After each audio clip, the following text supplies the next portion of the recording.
Well, I don't know if you've ever seen that movie Office Space, but if your office is anything like that, I gotta say, you probably have a little bit of a dysfunctional office. And, we can laugh at movies, of course, like Office Space, but it sure isn't funny when you're the one in the situation yourself. It can be very stressful. So how do you deal with a dysfunctional office? Well, this is why Michael Hayes of Momentum Specialized Staffing is joining us to help us kind of decipher how do we stay out of the drama, right, Michael? Yes, thanks for having me. Well, thanks for joining us. So the question that I have for you is, what about if you have a dysfunctional office where, let's say you have 50 workers and they're just weird and there's drama and there's always some crisis going on and there's a lot of gossiping and all that kind of stuff. So how can you stay clear of that and focus on your job? Well, basically, I think what you need to do is come up with like a roster of some of the characters you have in your office. You're always going to have like the brown noser. Right. You're always going to have the tattletale. And then the worst person in there is what I call the office mole. That's the person that you don't really know anything about. They kind of keep to themselves. They keep track of everything. So maybe people should get like little Pez characters, right. And I'm just like if you're doing a football team, you've got your positions, right. And you're always going to have 3 or 4 of those people. Okay, so once you know the characteristics of the people that you're surrounded with, how do you deal with that? Well, one of the main things I've told people during interviews is stay away from the lunchroom. That's one of the most dangerous places in the office because people think it's like some soundproof booth that they can just wander into and just spill everything they want.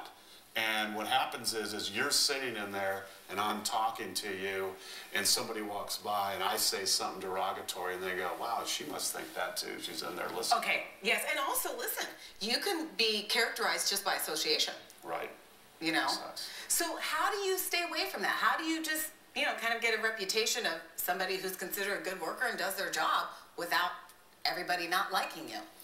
I think do a lot of listening and not a lot of talking. Okay. I mean, don't agree with people because that's one thing that the tattletale will look for is say something out of the ordinary and then you go, well, I think so. And then they go, hey, she thinks this. Ooh, I've got to tell you something. I do not like tattletalers at all. There's no way. Plenty of them. Okay, so with the dysfunctionalness in the office, what are some other things that we can avoid or some knowledge that people can walk away from knowing that maybe we can all think about it? Because there's dysfunctionalness in every office, just like there is in every family. The one thing I see a lot of is the reactions to emails. Like people like to email somebody that's like 20 feet away rather than talk to them. Okay. So remember, if you're responding to emails, you got to be careful on how you word things because one email means one thing to another person. And you can take it from me, you can get in some serious trouble by doing that. Right, and there's also record keeping there too with emails. Right, and it's everywhere. I mean, it can get forwarded to people. It could go corporate wide, out of your office to where somebody back east or something's calling in going, hey, look what somebody's saying. Okay. What about one other thing, which is a huge thing, gossiping? That brings to some dysfunctionalness. Gossiping is a really toxic thing.